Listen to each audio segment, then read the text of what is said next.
ওনার আগ থেকে আমি এই দলের একনিষ্ঠ একজন সমর্থক ছিলাম। আর দল যখন গঠিত হয়েছে তখন থেকে আমি মোমেন খান সাহেবের প্রাইভেট সেক্রেটারি ছিলাম। তখন আমার বন্ধু সাবি ছিল এবং আলমগীর সাহেবও আরেক মন্ত্রীর প্রাইভেট সেক্রেটারি ছিলাম। আমরা তিনজনই প্রাইভেট সেক্রেটারি ছিলাম। বিএনপির মহাসচিব জনাব মির্জা ফখরুল ইসলাম আলমগীর আপনার বন্ধু হয়।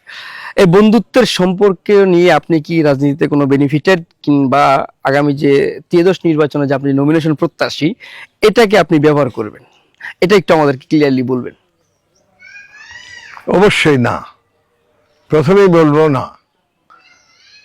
বন্ধু বন্ধুর জায়গায় রয়েছে, তার পদবীর জায়গায় রয়েছে।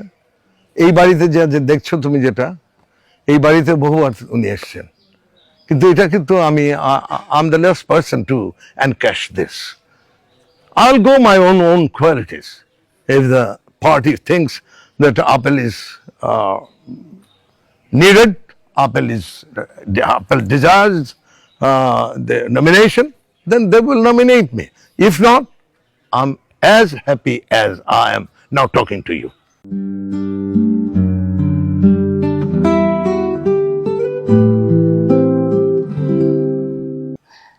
না, অ্যাকচুয়ালি এইখানে রাজনৈতিক হিসাব যদি বলি আমরা, আপনি তার বন্ধু হতে পারেন। সেক্ষেত্রে আমি চাচ্ছি যে আপনি একটু ক্লিয়ারলি বলেন যে রাজনীতিতে আপনি তার দ্বারা কোনো বেনিফিটেড কিনা। না না না, ওনার আগ থেকে আমি এই দলের একনিষ্ঠ একজন সমর্থক ছিলাম। আর দল যখন গঠিত হয়েছে তখন থেকে আমি মোমেন খান সাহেবের প্রাইভেট সেক্রেটারি ছিলাম। তখন আমার বন্ধু সাবি ছিল এবং আলমগীর সাহেবও আরেক মন্ত্রীর প্রাইভেট সেক্রেটারি ছিলাম। আমরা তিনজনই প্রাইভেট সেক্রেটারি ছিলাম। তা খুব আলমগীর সাহেবও খুব নামকরা আপনার দিনাজপুরের মন্ত্রী মহোদয়ের প্রাইভেট সেক্রেটারি ছিলেন।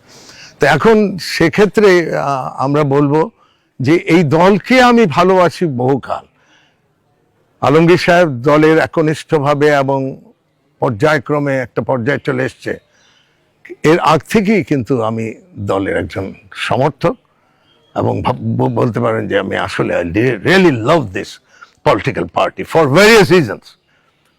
কেন, একটা রিজন বলে দিই, সেটা হলো কোন এক সময় the crisis was so cute এবং এটা সিচুয়েশনটা এমন ছিল vulnerable যে তখন একটা পরিবর্তন বা একটা চেঞ্জ প্রয়োজন ছিল।